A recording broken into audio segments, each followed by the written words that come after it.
Well, thank you, John, and thank you for that kind introduction. It's great to be here with you today. Good morning from the Pentagon. Again, I want to thank Dr. Chipman and the International Institute for Strategic Studies for the opportunity to gather virtually and discuss how the Department of Defense is advancing security and prosperity in the Indo-Pacific, particularly in light of the coronavirus pandemic. You know, as an Indo-Pacific nation, the United States' commitment to a free and open region is rooted deep in the values, history, and economic ties we share with our allies and our partners, and has only grown deeper in the face of efforts to undermine it, especially recently. In fact, this July marks 1 year since my confirmation hearing, where I pledged that my top priority as Secretary would be implementing the National Defense Strategy in an era of great power competition and focusing the department on our priority theater, the Indo-Pacific. I'm proud to report that we've made great progress in this regard, including the steps we've taken to deliver on the three pillars of our Indo-Pacific strategy: preparedness, strengthening partnerships, and promoting a more networked region. First, in the category of preparedness, we are divesting from legacy systems and focusing on modernizing our force and strengthening deterrence, as demonstrated by our largest research and development budget in the department's history. We're not only prioritizing the development and deployment of game-changing technologies, such as hypersonic weapons, 5G, and artificial intelligence, but we are also investing in platforms critical to the Indo-Pacific and transforming the way we fight. For the United States Navy, we are working to design a future fleet that is more survivable, adaptable, sustainable, and larger than we have seen in years. Likewise, the Marine Corps is focused on becoming leaner, faster, more lethal and precise, and more geographically distributed in the Pacific.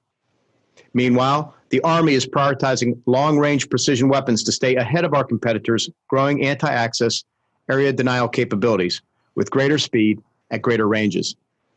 And the Air Force continues its focus on enhanced stealth capabilities and the advancement of Joint All-Domain Command and Control, a vital initiative that will link any sensor to any shooter in the battlefield in real time.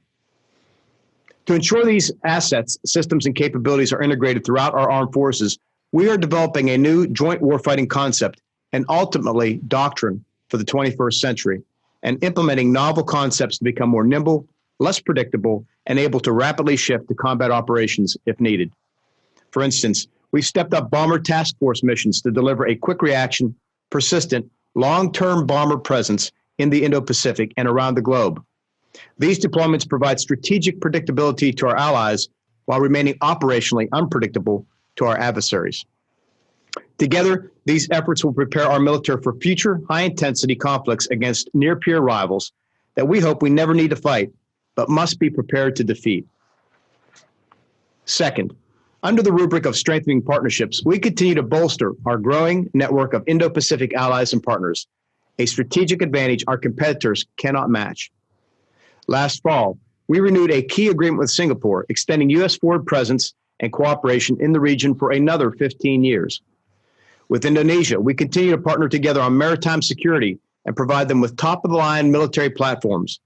And with the Philippines, we're working closely on a range of issues from counterterrorism to maritime security. Additionally, we are supporting Thailand's military modernization by co-procuring Stryker armored vehicles and also partnering with Malaysia and Brunei to increase their maritime domain awareness.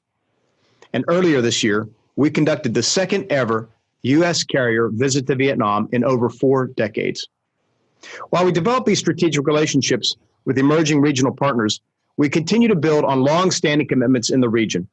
This includes working alongside South Korea to achieve the final, fully verified denuclearization of North Korea and an enduring peace on the Korean Peninsula.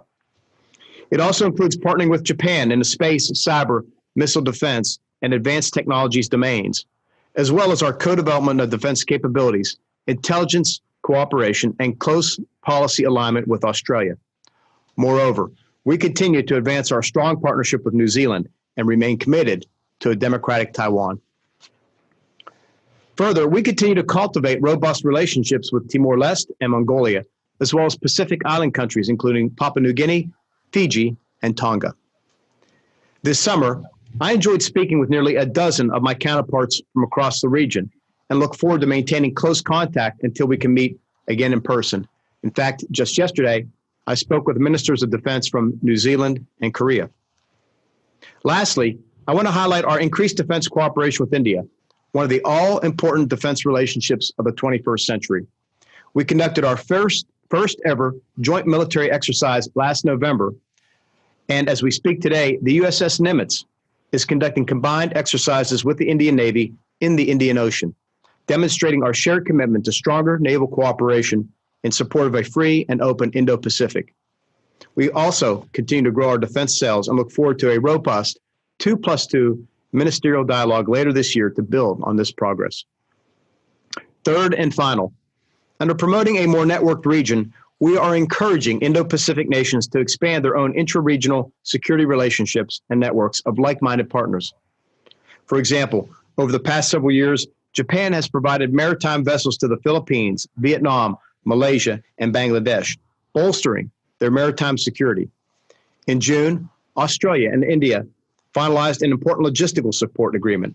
And last year, South Korea pledged to more than double its development assistance to Association of the Southeast Asian Nations by 2022.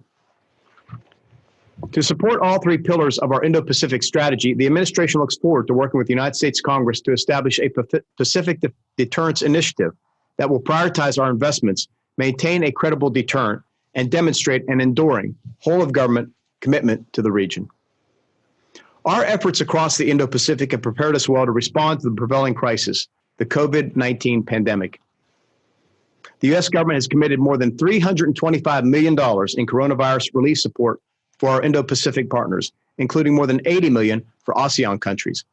In addition, the Department of Defense has provided much-needed medical training supplies, including test kits, ventilators, and personal protective equipment. For example, we delivered over 1,000 cots to the Philippines to increase its hospital bed capacity, and our Armed Forces Research Institute of Medical Services is providing technical assistance to several Indo-Pacific countries. Our partners are responding in kind. South Korea supplied the United States with 2.5 million masks, while Malaysia helped send us over 1 million gloves. And factories in Vietnam supplied us with nearly 5 million items of PPE, demonstrating the reciprocal nature of our defense relationships. The devastating worldwide impact of the coronavirus outbreak reinforces the necessity of a rules-based international order rooted in transparency, openness, honesty, and other shared values. In this era of globalization, the antidote to a viral contagion is communication and collaboration, not disinformation and deception. For this reason, I am concerned that while the United States and our partners focus on supporting one another in these challenging times, the Chinese Communist Party continues to engage in systematic rule-breaking, coercion, and other malign activities.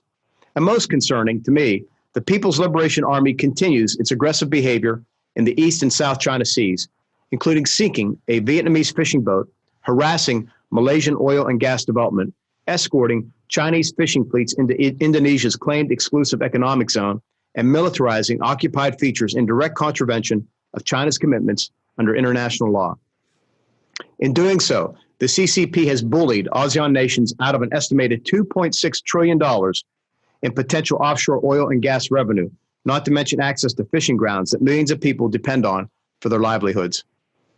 The PLA has also increased the number and duration of its incursions into the waters surrounding the Japanese-administered Senkaku Islands, and the PRC continues to look the other way as North Korea violates UN Security Council resolutions, thereby shielding Pyongyang from the international consequences of its pursuit of dangerous and illegal nuclear and missile programs. Most recently, Beijing advanced national security legislation that violates its commitment to the Hong Kong people to enjoy a high degree of autonomy, calling the 1984 Sino-British Joint Declaration a statement of policies rather than the treaty that it is. In addition, the PLA's large-scale exercise to simulate the seizure of the Taiwan-controlled Protus Island is a destabilizing activity that significantly increases the risk of miscalculation. This catalog of bad behavior accompanies a pattern of the CCP's brazen disregard for international commitments, from its failure to uphold its obligations under the World Trade Organization to regularly disrespecting the rights of other nations under the 1982 Law of the Sea Convention.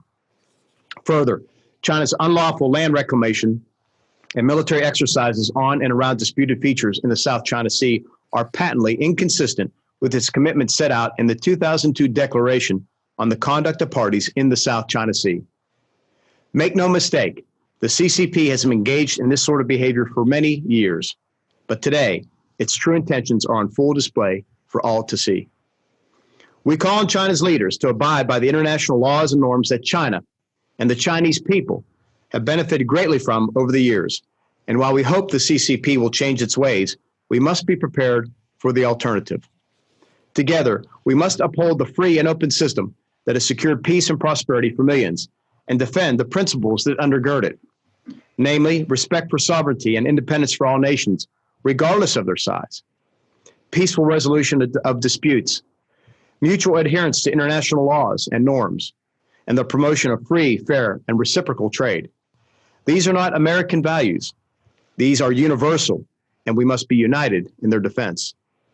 To this end, the United States made an important announcement last week to clarify our policy on the South China Sea. It plainly states that our recognition of maritime claims is consistent with international law, favors the sovereign rights of Southeast Asian partners, and rejects the PRC's excessive and unlawful maritime claims that have been used to bully smaller countries from accessing offshore resources in their own exclusive economic zones. This policy champions a free and open Indo-Pacific in which all the region's diverse nations can live and prosper in peace, and makes clear that the PRC has no right to turn international waters into a zone of exclusion or its own maritime empire. Our actions back up our policies. In 2019, we conducted the greatest number of freedom of navigation operations, FONOPs, in the South China Sea in the 40-year history of the FONOPS program, and we will keep up the pace this year. Additionally, on 2 occasions earlier this month, 2 carrier strike groups conducted exercises together in the South China Sea for the first time since 2012, a clear and powerful signal that we will fly, sell, and operate wherever international law allows. Let me be clear. China is a country with a storied history, a rich culture, and a wonderful people. We are not in search of conflict. We are committed to a constructive and results-oriented relationship with China, and within our defense relationship, to open lines of communication and risk reduction. I've personally spoken to my PRC counterpart on multiple occasions, and before the year's out, I hope to visit the PRC for the first time as secretary in order to enhance cooperation on areas of common interest, establish the systems necessary for crisis communications, and reinforce our intentions to openly compete in the international system in which we all belong. In closing, we firmly believe no single nation can or should dominate the public commons, and we will continue to work alongside our allies and partners to support a prosperous and secure Indo-Pacific for all. We will demonstrate the virtues and resilience of a global system built upon transparency, openness, and other shared values. We will enhance our readiness and ask our partners to do the same. We will strengthen and expand our unmatched alliance network. And together, we will ensure peace, prosperity, and security for generations to come. Thank you, and I look forward to our discussion. 中国始终是国际秩序的维护者 Hello. 是国际公平正义的倡导者和实践者 Are you okay? 谁是麻烦制造者国际社会看得清清楚楚美方应当尊重和接受中国共产党受到中国人民拥护和支持的现实 I think you have a very wrong impression about what is going on in China. Let me give you update. You don't trust, our statement. You always regard it as a propaganda. But it seems to me you trust more Americans. You don't regard them as a propaganda. Reading okay. The Harvard School, the Kennedy, Harvard University's Kennedy School of Government just issued a report. They did this report covering last 13 years. They did the polling. The conclusion is the Chinese people's rating of satisfaction for Chinese Communist Party, Chinese government is 93%. Much higher than any Western government, Western leadership